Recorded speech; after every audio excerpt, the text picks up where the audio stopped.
Hey everyone, this is Cindy, according to the computer. And for those who still believe in linear time and the calendar, it's November 10th, 2025. This is an open door, and it's the hour that we have entitled Where the Rubber Meets the Road. We take an idea from A Course in Miracles, and um, we talk about a lot of things. Um, but mostly for me anyway, this is about um, removing the separation between the year 1404, separation between these conversations we're having about non-duality and, of course, miracles and truth teachings, and what happens when we step outside into the snow or the jungle or interacting with our children and our spouses and our neighbors. How do we remove the idea that those are two different worlds, if that makes sense? Like, how do we make it all the same? So it was interesting because I had a lot of visitors last week and a lot of different things happened. But at one point I said, Sarah, give me a page number. And I opened, between 1 and 1600, and she gave me a page number and I opened it. I said, I tend to pick things at random and I teach on that, but it didn't work. And then I asked Will and he gave me another number and that didn't work. But then I sat with the book in a quiet moment, set my intention, and it did work. So I learned something in that. So I do have a song. I'm going to take a few minutes and read all these things that are on my page, talk about it for a minute, play the song, talk about it for another minute, maybe, and then hand things over to Andrew and then open it up for conversation. So I opened it up to a section that is entitled The Attraction of Pain. Chuck and I were talking about this briefly beforehand, and it's one paragraph in particular that lit me up, and I chose, and it's so overwhelming. I feel like I can spend hours and hours and hours just talking about this particular couple of lines, but we're not gonna do that now. But I stayed very focused on just this one paragraph. And it begins with, it is impossible to seek what page? Please, someone, it's... I'll get it. I can do it. I'll do it. I'll do it. Don't worry about it. It's the bottom of page 621. It is impossible to seek for pleasure through the body and not find pain. That's the first line. And while I was sitting with this, I then went ahead and texted Amy in the middle of people coming and going. And I was like, Amy, what does Ken Wapnick say the body is? Because it's a very interesting thing. I want to stay as pure and clear as I can, right? And so Amy sent me an email and I pulled a couple of little things from what Amy sent me. And I'm going to read that. So this first line in this section says, it is impossible to seek for pleasure through the body and not find pain. Amy tells me that Ken Wapnick says or writes that the body is the quote unquote manifestation in form of the ego. I like that. It's clean. And then it goes on to say the thought of separation projected by mind and becoming form. I'm interpreting that as, okay, so Ken is stating that here's a definition of the ego. It's the thought of separation, right? That's it. It gets very clean in my space when I stick with that. So it is impossible to seek for pleasure through the body and not find pain. What is the body? According to Ken, the body is the manifestation of form of the ego. what is the ego? The thought of separation. And then the guides tell me in a way that's become very, very, yeah, I got right, because the body, yeah, the guides tell me that where there is separation, there is, and I've shifted this in my space somewhat, the denial, the guides say the denial of the divine. Lately, the way it's been showing up in my space is the denial of the omnipotence of God, or that God is can be absent somewhere. And where there is a denial of the omnipotence of God, the divine, and where there is separation, there is by definition fear. Fear. Amy gave me a couple of other quotes from the course, the one that I wrote down here that feels useful to what I am inspired to share here, because there's so many different places to go, right? The body is merely part of your experience in the physical world, which is also the manifestation and form of the ego. Its abilities can be and frequently are over-evaluated. However, it is almost impossible to deny its existence. You can try. And those who do so are engaging in a particularly unworthy form of denial. So there's nothing about this work that or in my guidance right now, a big part of my guidance lately has been include, don't reject anything, but also don't trust what the mind is telling you it is. Nothing I see means anything. I've given everything I see the meaning it has. So instead of being in this place of rejecting some things and saying some things are true and some things aren't true, I have become more and more involved in just this understanding that wherever I see separation, good or bad, there's some level of distortion. So it is impossible to seek for pleasure through the body and not find pain through the ego, through the thought of, so it's impossible to seek for pleasure through the sense of separation and not find pain. It is essential that this relationship be understood, for it is the ego, or the idea of separation, that will tell you that the body is proof that there is sin, right? It's not really punitive at all. It's actually a gift. We've been talking about this, right? Everything in the world is a projection of thoughts believed or ideas. So the moment I recognize that whether or not it's the sense of a body or the sense of the world and everything seems to be out of whack, when I believe that it's punitive, when I believe the egoic interpretation of whatever's going on, it feels like a punishment. It feels like victim and persecutors, and that I have a right to be afraid. When I turn around, when I turn it upside down, right? The course tells us that everything everything that the ego tells us is an inverse of the truth. And I say, oh, all I'm seeing here is what's been believed by the collective, by the individual, but that's all that's being seen is what's believed. And it feels real because it's been believed a lot. But the moment I sit there and I say, okay, then what I'm experiencing, what I'm seeing is not a punishment. It's just an experience of what the collective human consciousness and my individuated expression in it has been believing.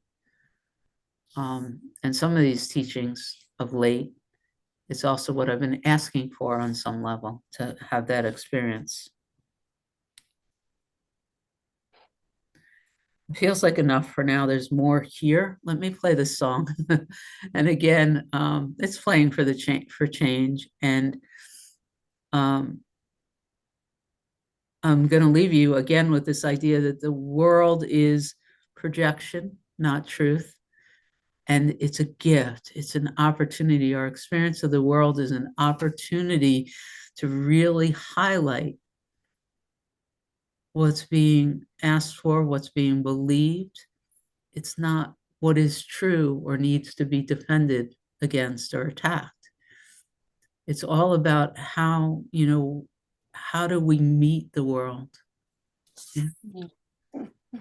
So let's take a musical break. And I am looking forward to the conversation, Amy. There's so much to talk about. But let's do this. Oops. Yeah, here we go.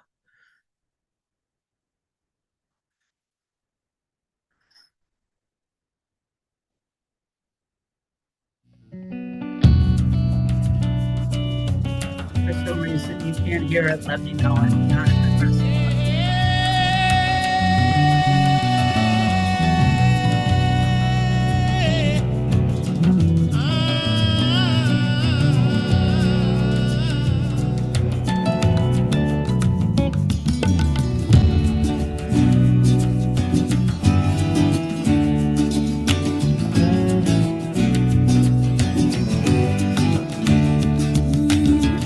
Me and all my friends were all misunderstood. They say we stand for nothing, and there's no way we ever could. Now we see everything's going wrong with the world and those who lead it. We feel like we don't have the means to rise above and beat it. So we keep on waiting, waiting, waiting on the world to change. We keep on waiting, waiting, waiting on the world to change. It's hard to beat the system When you're staring at a distance, so we keep on waiting, waiting, waiting on the world to change. Now if we had the power to bring our neighbors home for more, they would never miss a Christmas. No more ribbons on their door. When you trust your television, what you get is what you got. When they own the information, that at home and wrong. So we keep on waiting, waiting, Waiting on the world to change. We keep on waiting, Waiting, waiting on the world to change. It's not that we don't care, we just know that the fight ain't fair. So we keep on waiting, waiting, Waiting on the world to change.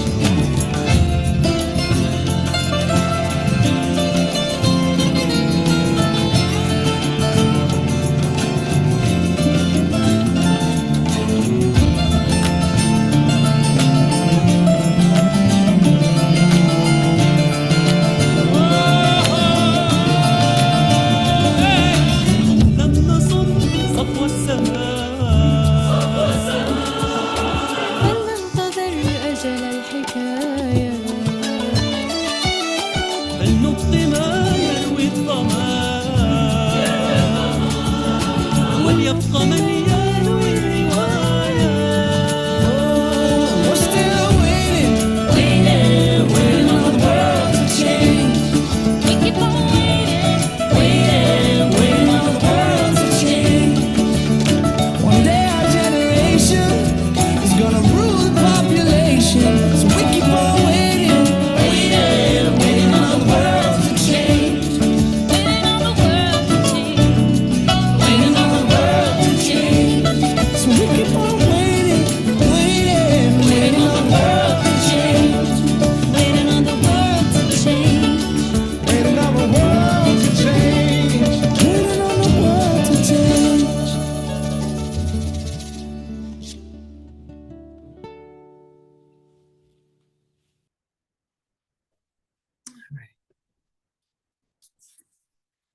Got chills. Let me read this whole paragraph and see what there is for me to say before I hand things over to Andrew. It is impossible to seek for pleasure through the body and not find pain. It is essential that the relationship be understood, for it is one the ego sees as proof of sin. It is not really punitive at all. It is but the inevitable result of equating yourself with the body, which is the invitation to pain, for it invites fear to enter and become your purpose. The attraction of guilt must enter with it, and whatever fear directs the body to do is therefore painful.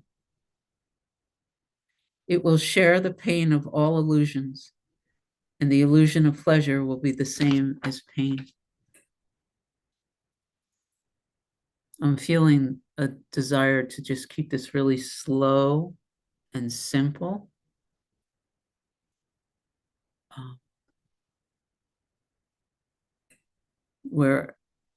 Wherever there is separate, this is the guide's teachings, which is really easy for me right now to look at and to practice from this point of view. When I start thinking separation, seeing judgment, seeing a me and a not me in any way, shape, or form, subtly or intensely, there's an acceptance here that that separation is fed in a belief, a doubt of God's omnipotence, in the most denial. The guides call it a denial of the divine. The energy flowing into the belief that there is good and bad, right and wrong in truth, and that I somehow have the right to judge that. And in that experience, there is defense and attack and a vibration of fear. And I've been practicing over the last X number of days, wherever I see this desire to judge another, to have an opinion that would make another person wrong, I see it. And then I've been getting really still, and I'm just asking for the experience of fear that sits underneath it. There's nothing I still interact with others and I'm still providing, but literally I've been very asking for the fear that comes up. And the fear comes up, and as it comes up, I just rest around it. I just notice it. And then I've been, again, good student of the guides. I am in God, I am of God, I am with God, God is with me, and it dissipates. And the world, I don't know if the world's changing or not, because we tend to forget our problems as we step into the new one. But what I can say is I'm becoming, the ability to become more and more present with what is in the world is happening here. So lots of interactions over the last 4 or 5 days, lots of seeing from a distance how other people may or may not be in conflict and they're complaining. And I'm sitting here, and when I get nibbled or triggered by it, I'm just inviting in the pain, the fear, and letting it come up, dissolving it. And then what I've discovered is that the experiences around me seem to be shifting somewhat, A, and B, I'm interacting with others from a neutral, open, more peaceful place, and they're feeling it.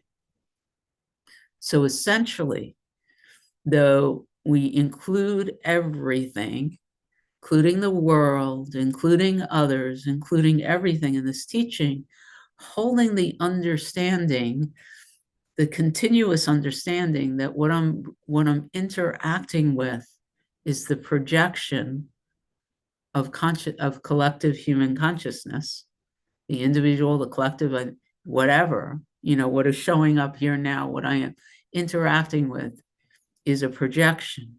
I continually am doing the work to confess. I did some of that last week. Confess upset has been very, very useful here when it comes up. I can confess that there's fear. I can confess that there's a disturbance, and accept that it's not what I think it is. The moment I start confessing things in a vibration that we hold here, I notice that it starts to shift, and my ability to move in and be part of what makes a change in the world just happens. So this teaching for me is not about withdrawing from the world. It's about me continuously being aware that what this thinking mind thinks is going on, the moment it says it's going on out there and I have to fix somebody else or do something else out there, I am creating the suffering. I'm creating the belief in pain and pleasure, which the way I'm feeling this teaching means that there's something outside of me that I need to have the experience of pleasure or to mitigate pain. It's always outside of me. It's outside of my control. That's what the ego will tell me that the world is. And I keep coming back to understanding that it's a projection, or at least practicing from that standpoint. For me, my life has become about direct experience and practice, and be willing to continually put this teaching to the test, which means that God, for me, how close can I stay tethered to God is? God is, and there's no separation in that. And from that, all these experiences of separation can be brought into this teaching and become something other. So I'm gonna take a break from speaking at this point. Looking forward to see what happens next with Andrew and with whatever anybody wants to share. And I'd love to know who Love 8 is in my world. Hello, everyone. Love to all of you. Great topic, Cindy. I'll try to add something to what you already said. Jesus tells us in the Course that heaven, or whatever you want to call it, whatever word you want to use for heaven, is a state of eternal peace and joy. Nothing changes. That's why it's eternal. It's constant and changeless. There's no perception in heaven because there's nothing to perceive. You are heaven. There is nothing outside you. You're an extension of your Creator, which that makes you one with your Creator, as your creations are extensions of you. So there's nothing to perceive. And now, to my ego mind, it's impossible to conceive that, imagine what it's like. But also, it doesn't sound all that appealing. I'm not sure why, but it doesn't. Now, Jesus says that the separation occurred an instant when the Son of God forgot to laugh. That started the separation. That started the beginning of time.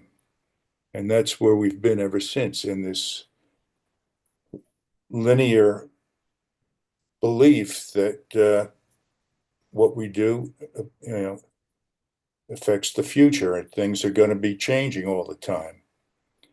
So we give up knowledge. In heaven, we had knowledge, no perception. Without knowledge, we have perception. And how can we perceive? We need a body. We need the senses. Everything we learn about the world, we perceive through the body's senses. So that's why we have a body. And the world of separation is a world of contrasts. I'm not this, I'm not the book, I'm not you. Without contrast, there wouldn't be meaning in this separate world. Let's use temperature for an example. There's hot, there's cold, there's a huge variance, many degrees from the extreme hot to extreme cold. But imagine if everything was one temperature and it never changed. Night and day were the same temperature. The seasons were all the same. In that case, we wouldn't even need the word temperature. It would have no meaning. So Jesus says that the purpose of pleasure and pain are the same. Pleasure and pain are the same because they have the same purpose, and that is to make the body seem real. This world that we thought of is such an elaborate, involved dream. Only the Son of God could have a dream like this. It started when we were hunter-gatherers, and then we started using tools and built homes and built towns and built machines and big cities, and we're so involved in this dream, it seems impossible to get out. But the practice that you described seems like a great way to go. And with that, I'll turn it back over to you. Thank you, Andrew. I'm going to turn it to William. Hey, William. Good morning, everybody. I want to just share a feeling I've been having lately. But what comes to mind, first of all, is that I'm feeling so much innocence in all the endeavors of me, you, everyone trying to purify the mind's thoughts, to find a way to escape really that false image. I've got thousands of false images that have played out in my life. Last night, what I'm noticing is that I'm just feeling presence. My wife and her 60-year-old son, it was so palpable seeing the love, the respect, that just, and they are so comfortable not speaking at times. And I feel it, I feel it, I feel it. I feel it with my son, stepson, whatever you call it. Just, I feel the love. It's just, I feel the bonding in the moment. And what I'm struck is that lately I've been so impressed with Gangaji's. It's different from other words I've heard to stop the seeking, whether it's Salpo, Angelo, whoever. It like the word ignore. See, I just love that. I make up, it's like building a house of cards. And then I love it when I pull out the first card. It's gone. It's no longer there. And I'm in this moment. And I feel that moment of presence. And it's like I'm feeling someone else's presence. There are no words, but I'm feeling my own presence with them. And I love the telepathy tapes because that's the metaphor that seems to make so much sense. It's me learning, it's there, but learning how to express the connection. It's, oh, I feel it, you feel it? Yeah. Oh, we feel it. We are one. And I walk around now and it's just so innocent that I spend so much wine going through all the permutations of thoughts and words and metaphors and this and that. It's okay, it's okay, it's okay.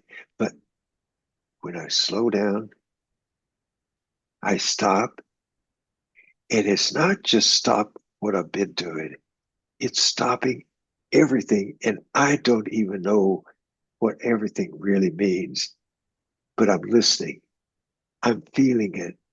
It really means that silence that has no words, no meaning, no nothing. It just is. So that's what I've been noticing lately. And so when I hear my mind, and I love it when I can sit with my wife and we're just feeling each other's presence. It's just so palpable. So, and that's what I feel when I sit here. I don't have to have any words. And I see us all beyond our words as well. It's not a seeing, it's just a feeling. So, thank you. That's it.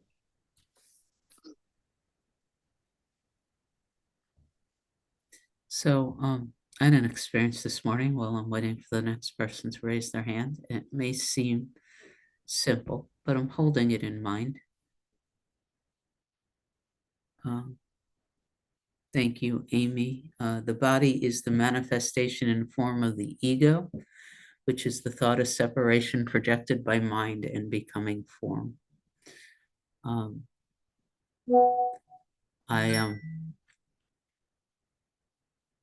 I ended up doing 3 dyads this morning. It's only 12 o'clock.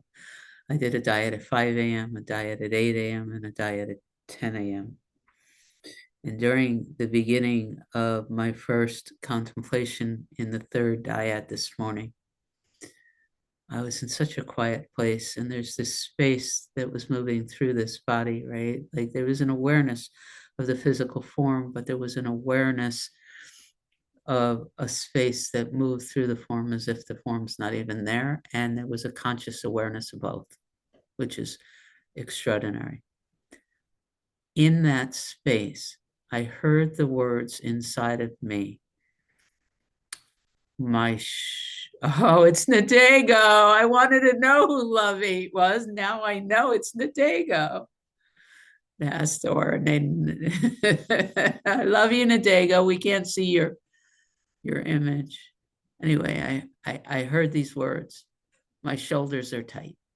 Just like that, as if Cindy was about to project and tell her dyad partner, my shoulders feel tight.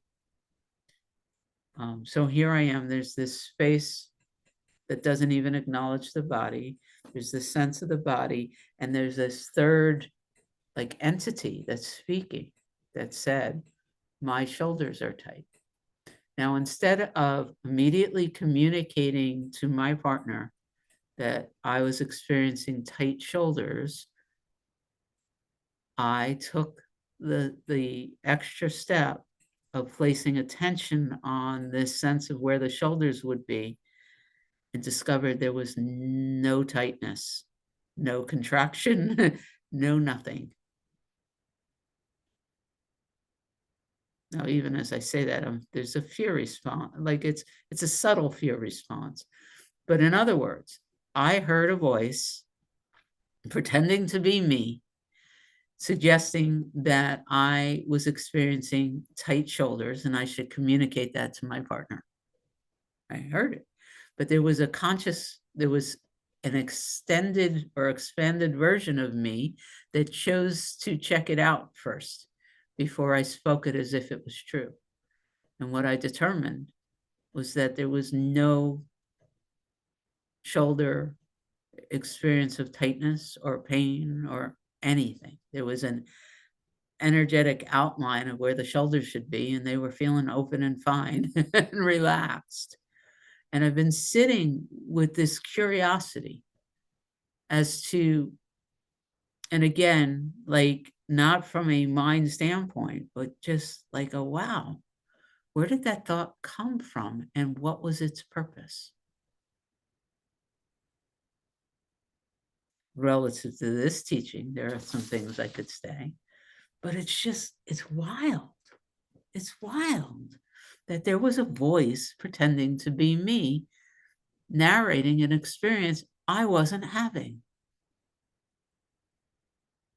So I'll leave it for that, for you to chew on while I hand things over to Amy. Hi, Amy. Cindy, you just love to play with your own mind. It is just so much fun to watch. It's amazing. Thank I you. love catching it lying. It's so You fun. do.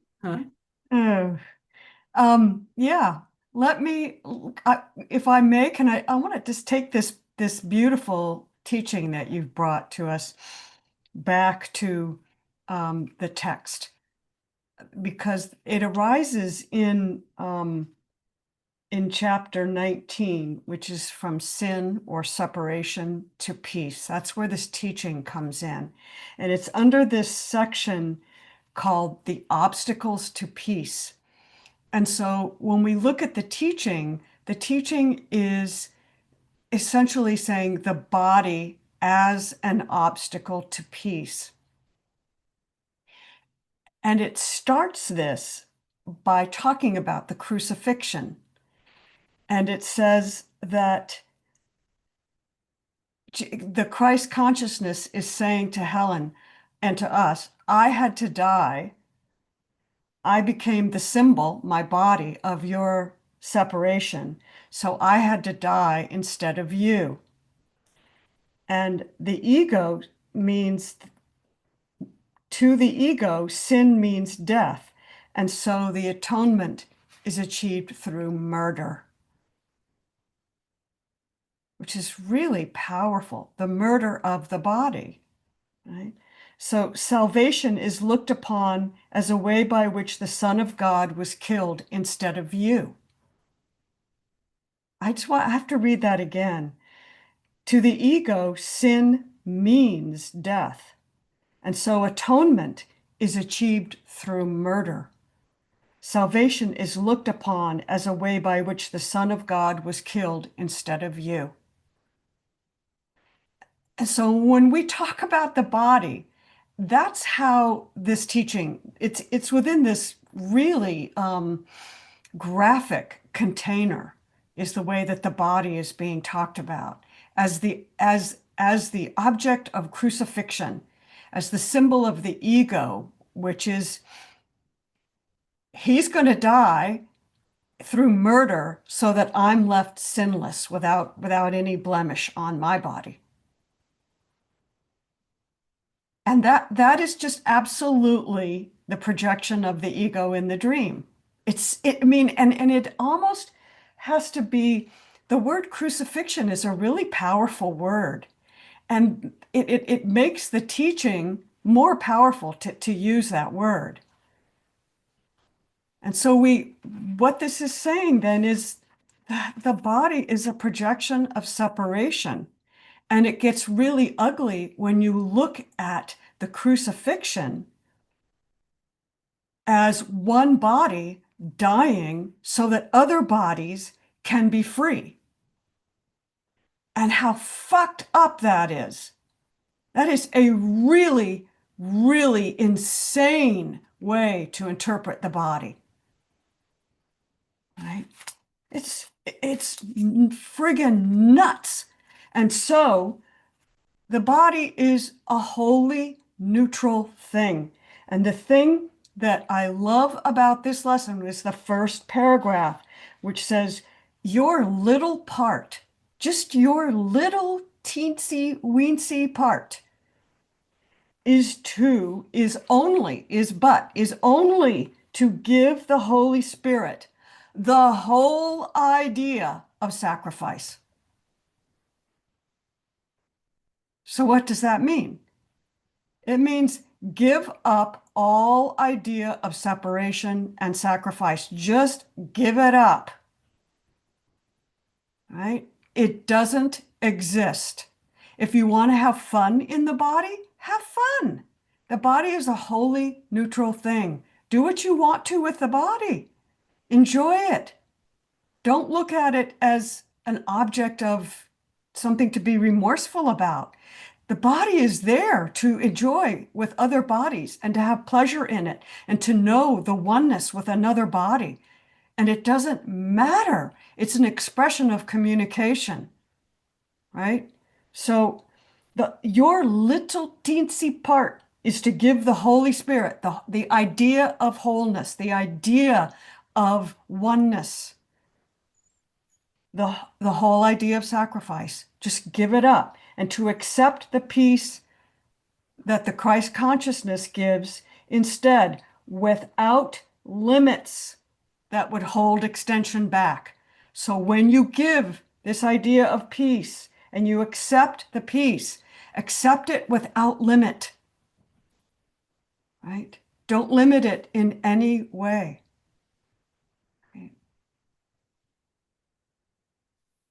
Right. So that's what just hit me. When I was I'm on a roll. when I was listening to you, it was that woman who studies under Yogananda, a gorgeous woman. I can't remember her name. We did in Finding Truth, but she said that Yogananda, master, taught that wherever you go, take your guru with you. Right? She said, so if you have a drug addiction, take your guru with you into the drugs, take your guru into all your sins and addictions, that the only real sin is hiding them. Whatever you do it boldly and out loud. Exactly. And that was what I was hearing in what you just shared, because that's the only real you know, this idea that we can hide something from God is what holds things in shadow and creates this idea, ultimately this idea of separation. We are God. Right. So it's How can we ridiculous. hide something from ourselves? Yeah. Look at August just said the same thing. But Yeah. I mean, that's the guide's teachings too, right? What you hold in darkness pulls you to it. It's a Yeah. choice for an experience. It's not a truth. Right. So whatever it is you're experiencing as a body, just the invitation is to do it out loud and proud, Yeah. right? To Yeah, and it says right here, I'm just going to read this again. Faith in the eternal is always underlined, always justified. Faith in the eternal is always justified. For the eternal is forever kind, infinite in its patience, and wholly loving. This word holy is really, I'm loving it. I've been loving it for a long time. And it just means exactly what it says. There's nothing outside holiness. Nothing. Yeah.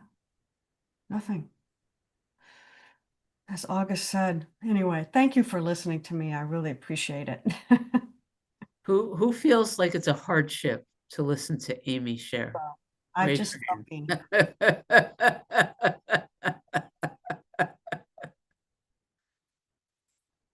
hand. Take up space, Amy. Pure. Rana says it's pure hell listening to you. Pure hell.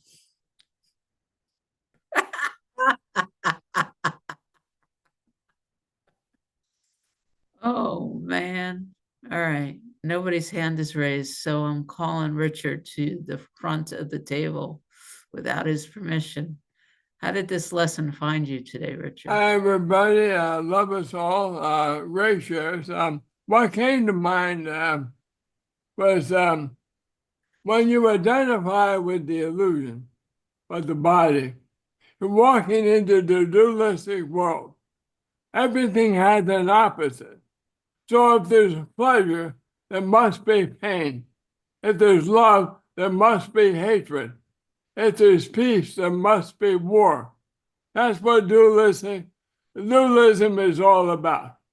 As we all know, as good teachers and students of the Course in Miracles and the oneness, and oneness, there's only oneness. There's only love and light. So there is no opposite in oneness. That's why there is no perception in oneness. Because only in dualistic thinking is there opposites. And only in dualistic thinking is there time, space, and form. Because time, space, and form are all manifestations of separation. So the world is what it is and what it was. And everything is happening as it will and did. And judging it only brings us into the world of duality. And in the world of duality, there's pain and pleasure. But when you accept one, you're also accepting its opposite. So you can enjoy life, but when you realize you're not life, you're not that separate self. You are infinite light and love.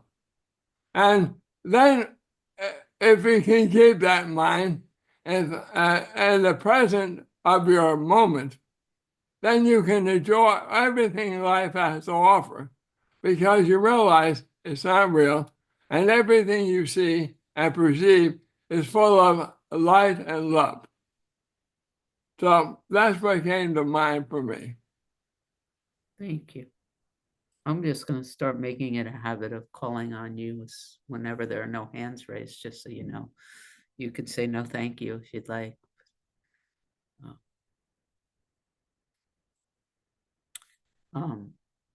while I wait to see what's next, I wanted to let you know that Lonnie was here briefly before anybody else showed up.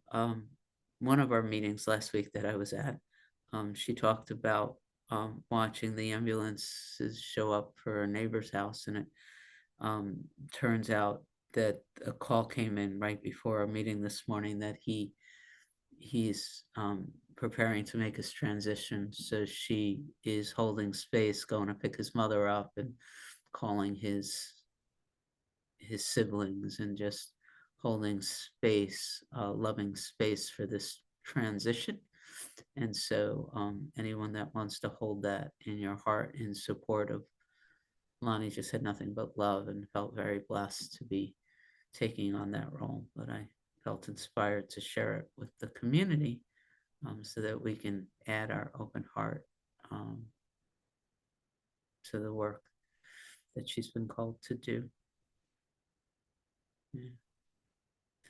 And with that, hey, Chuck, you and I had a brief conversation before everybody started, and I'm curious as how this teaching landed with your upside down and inside out mornings so far, you know? Well, it looks like it's continuing. What was the option you gave Richard? I could just say, no, thank you right now. You could just say, love us all, glad to Love be you here. all. Yeah. It's good to have you here.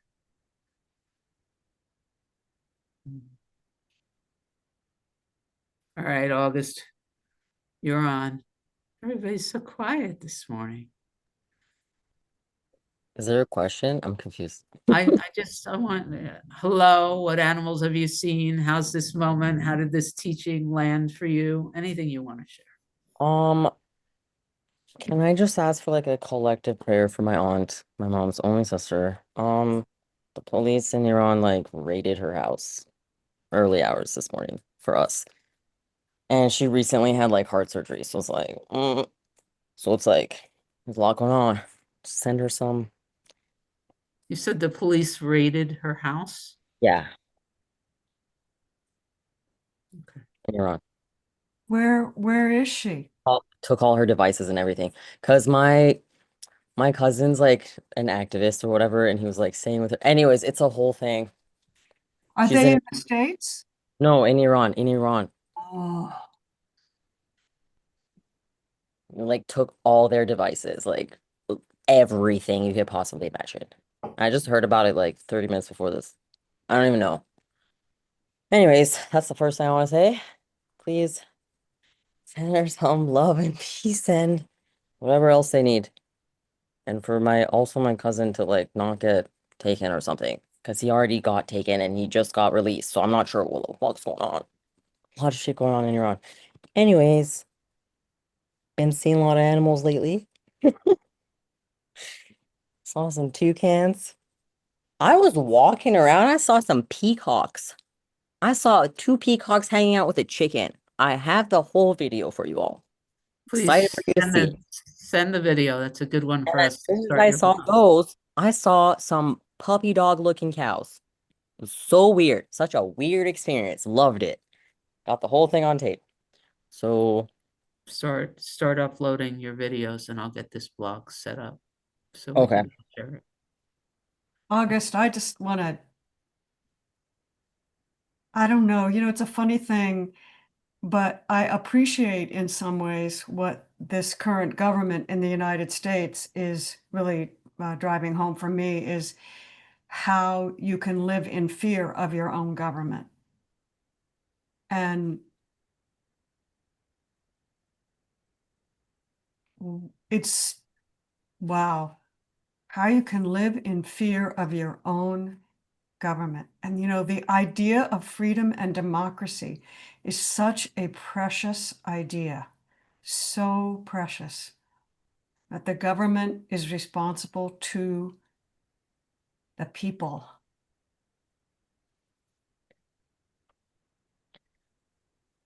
I totally don't see that anymore at all. Based on my life experience and everything else my family has gone through, government should be there. Government literally means controlling your mind. mental. Like it's like in the codes. Yeah. Yeah. I've been really served by listening to Joel Goldsmith when it comes to this topic. He was teaching in the 1950s, Cold War, after World War II, World War II, and I've heard him say many times, if you believe your freedom is contained within a piece of paper that a bunch of human beings wrote, then you're screwed. Not his words, my interpretation. He keeps coming back to there is only one power, and the world is a projection of two powers. And he invites his students to continually practice for just a couple seconds, couple minutes, 20 times a day, practice coming back to where are you going to place your faith in this moment. But he was, with all of his teachings back and forth, he very obviously had political opinions, and his opinion was there should not be government involvement in anything. He was so pissed off by the decisions Roosevelt was making to make sure everybody was fed. Like, it was unbelievable. His version of government involvement and taxes and different things, but he ultimately just said, and I've heard other teachers say the same, like I'm listening to this Kabbalah teacher now, and when he was talking to people about who want their soulmate, he said, you got to understand that the only relationship that's worth developing is the one with your creator. And from there, worldly experiences happen. But it's an interesting, there's a lot of pain. There's a lot of things happening here as I sit with what August just shared, right? And there's such an invitation to feed fear, and everything we just shared just now stated that there's something other than fear to rely and depend upon.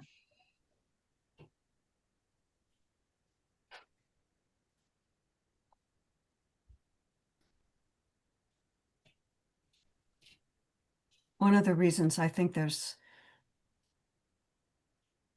a movement toward more silence with all of us is that we are living the oneness increasingly that we are.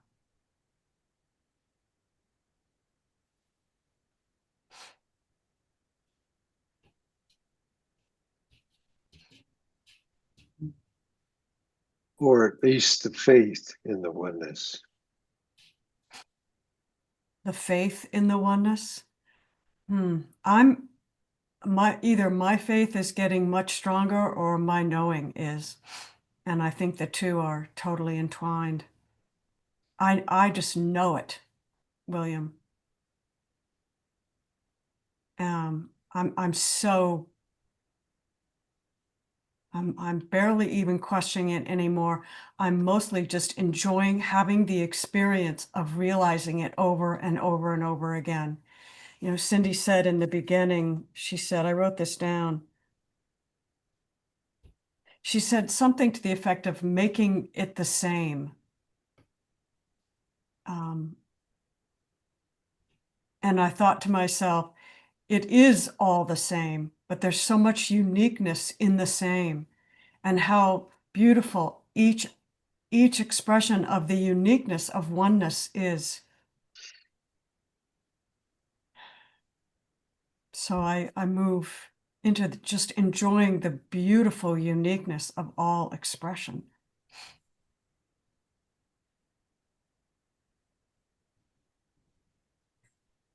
Who else wants to hear Nadego tell us how? I do. Nadego. Hey, Nadego. Hi, everyone. It's so great being here. I just love being here.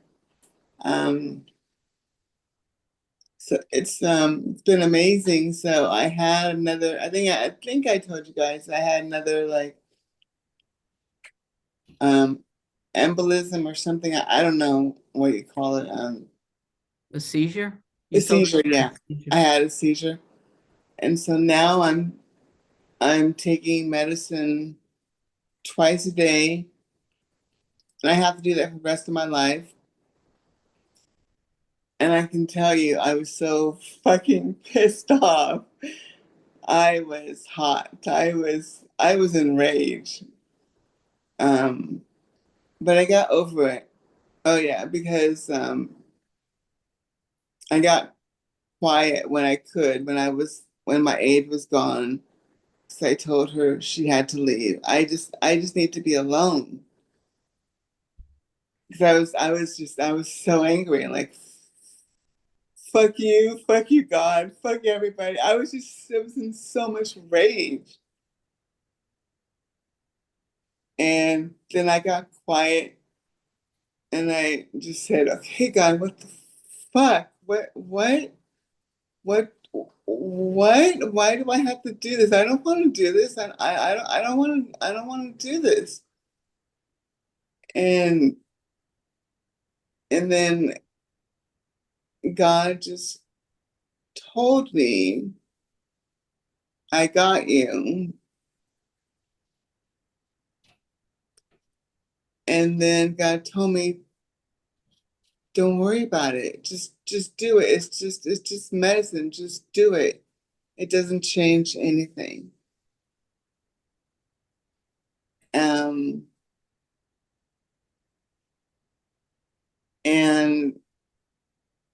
yeah, so anyway, so now I take the medicine every day, twice a day. And it's not a big deal.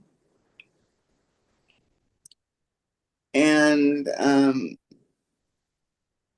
but also what's amazing is that now I see everything differently. I know the world is not real, like in a whole different way. I know that nothing I see is real.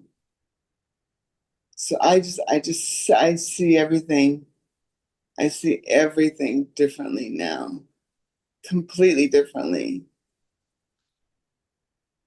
And I know this is all an illusion. I just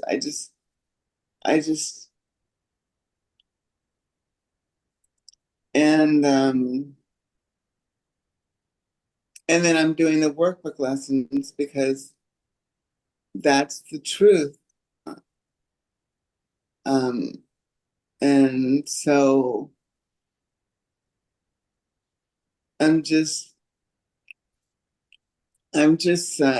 speechless, honestly. And I just trust everything. And I just surrender everything. And my mom is not okay with, or doesn't believe it. And I would say more, she doesn't believe it. And that's okay. And my sisters don't, and that's okay too. Everything is perfect as it is. And that's what I'm learning too. And I just love, and I love just getting quiet and just being with my father. And I love being here with all of you. So I'm just so grateful. So I'm so grateful to be here with all of you. So just thank you so much. Thank you. Cindy, can I ask you a question? You mentioned somebody's neighbor wasn't doing well, and I didn't catch who that was. Bonnie. Oh, Lonnie's. Okay. Okay. Thank you. Thank you. And that covers it. The we get to come back for those who can in 2.5 hours. There's a new channeling that took part of the Rebirth series that we'll listen to. We also, let me just stop the recording.